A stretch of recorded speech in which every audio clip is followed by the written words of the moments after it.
Hi everyone, welcome to unexplored literature. इस video के अंदर हम डिस्कस करेंगे एक बहुत ही इंटरेस्टिंग और इम्पॉर्टेंट टॉपिक, सर्कुलर माइग्रेशन। जो अभी रिसेंटली न्यूज़ में देखा गया था कि अभी काफ़ी ज़्यादा सर्कुलर माइग्रेशन है जो वो पॉपुलर हो रहा है।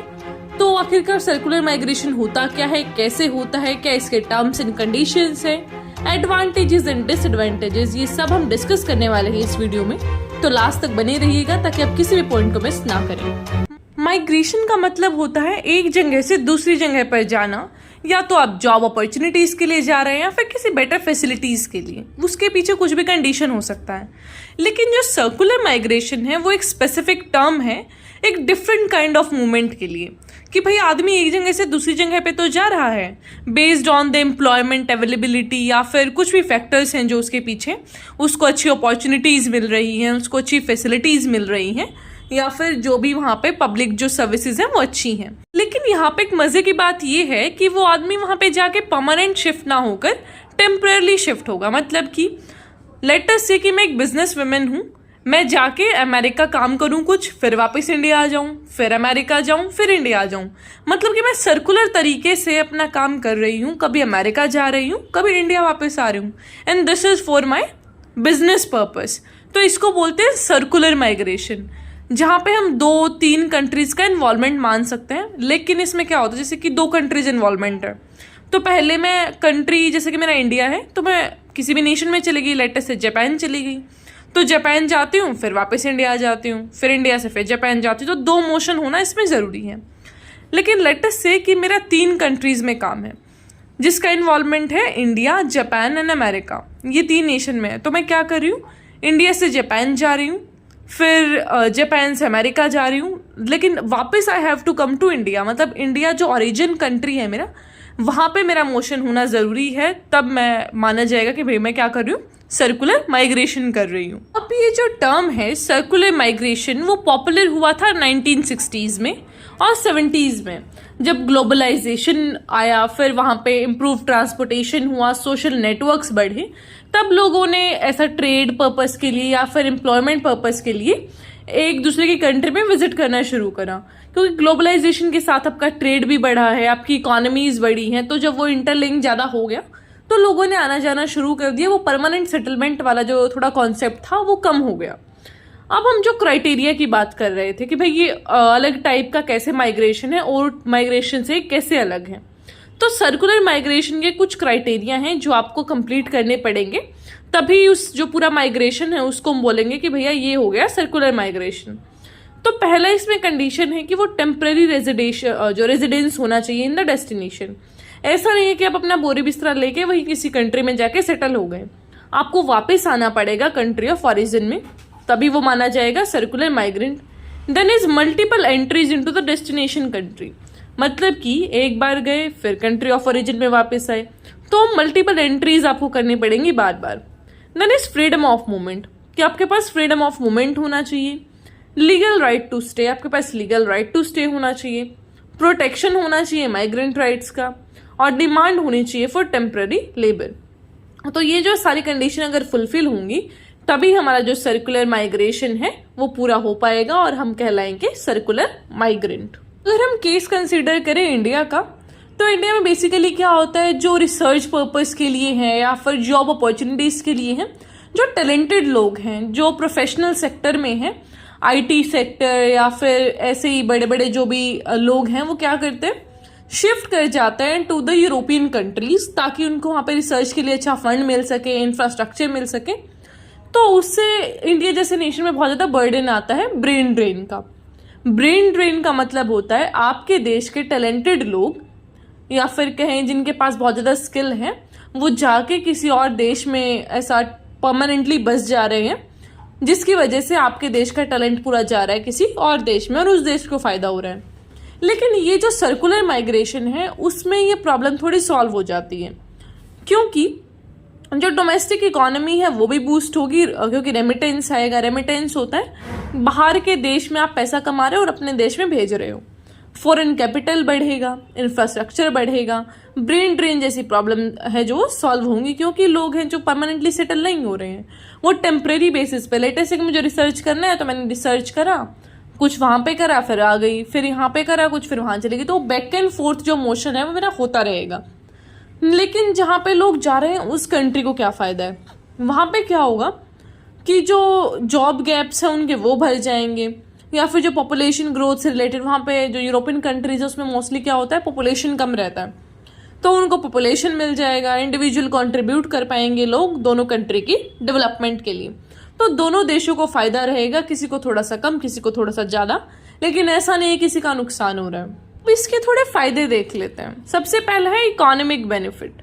इकोनॉमिक बेनिफिट में क्या हो सकता है कि जो सर्कुलर माइग्रेंट्स हैं उनको अच्छी अपॉर्चुनिटीज़ मिलेगी, और जो देश है उसमें रेमिटेंस आएगा, फॉरेन फंड्स आएंगे, तो हमारा इकोनॉमी बूस्ट होगा, और लोकल जो हमारा इकोनॉमी है वो बूस्ट होगा, तो फिर जो पॉवर्टी है वो हट जाएगा।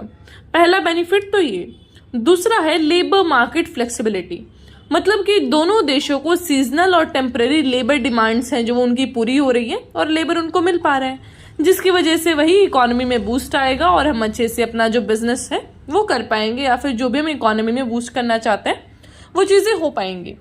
Third thing is skill transfer, कि एक तो ऐसा है कि भाई मैं ऐसा टैलेंटेड पर्सन हूँ तो मैं एक ही देश में हूँ, लेकिन ऑन द अदर हैंड अगर मैं एक सर्कुलर माइग्रेंट बन जाती हूँ, मैं दूसरे देश को भी अपना जो स्किल है वो ट्रांसफर कर सकती हूँ, और जो एक वो ग्लोबल गुड वाला कॉन्सेप्ट है वो यहाँ पे आ जाएगा कि दोनों देशों का फायदा हो रहा है, and we are working for a world economy, the global economy. Then is reduce brain drain. अब ब्रेन ड्रेन की प्रॉब्लम मैंने पहले भी एड्रेस करी कि अगर मैं परमानेंटली सेटल हो जाऊं, अगर मैं एक बहुत टैलेंटेड पर्सन हूँ, I can like be a good person, या फिर I can serve the economy, I can serve my nation, तो अगर मैं इंडिया में हूँ तो इंडिया को मैं फ़ायदा दे सकती हूँ। लेकिन मैं अगर परमानेंटली जाके सेटल हो जाती हूँ किसी भी देश में, तो इंडिया से तो मेरा कोई वास्ता नहीं रहा फिर। लेकिन ऑन द अदर हैंड अगर मैं वहाँ पे जाऊँ, पैसा कमाऊँ, वापस ले आऊँ, तो इंडिया की जो इकोनॉमी है उसमें बूस्ट करेगा, क्योंकि I am not permanently settling anywhere. फायदे तो देख लिए, थोड़े नुकसान भी देख लेते हैं। सबसे पहला है वनरेबिलिटी। वनरेबिलिटी का मतलब है कि जब एक आदमी एक देश से दूसरे देश में जाता है तो ज़रूरी नहीं उसको अच्छी फैसिलिटीज़ मिले वहाँ पे जो होस्ट कंट्री है उसके अंदर, मे बी उसको लीगल प्रोटेक्शन ना मिले, उसको अच्छी वर्किंग कंडीशंस ना मिले, उसका एक्सप्लॉयटेशन हो।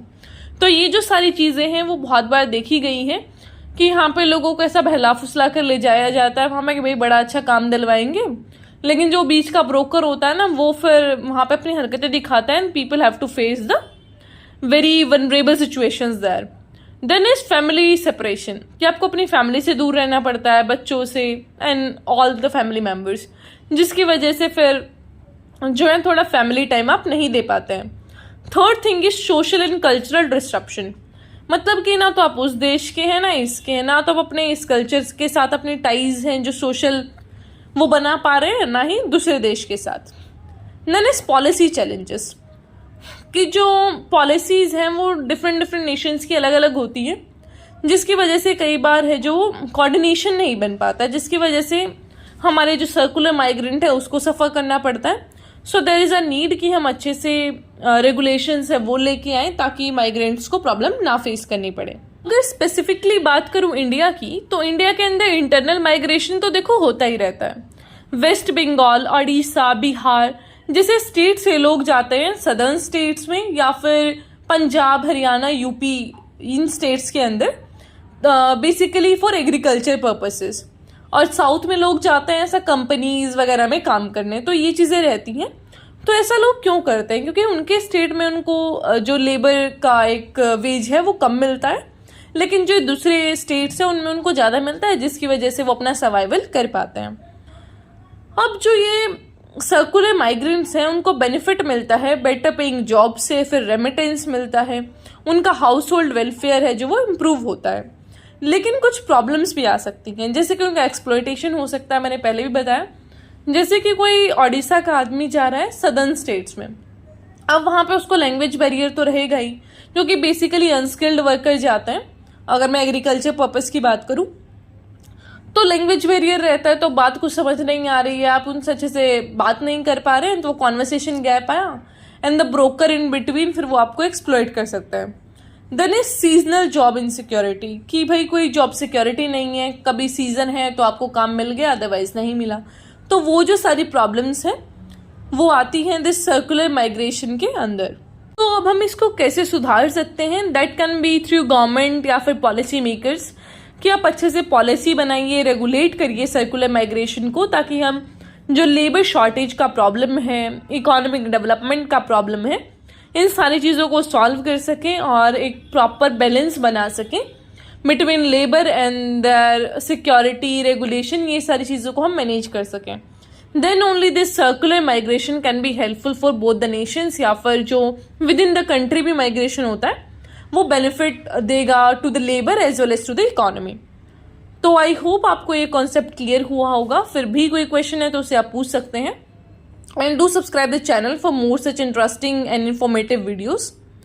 Also share it with your friends. And don't forget to subscribe the channel. I'll meet you in the next video. Till then, take care, stay happy, stay healthy.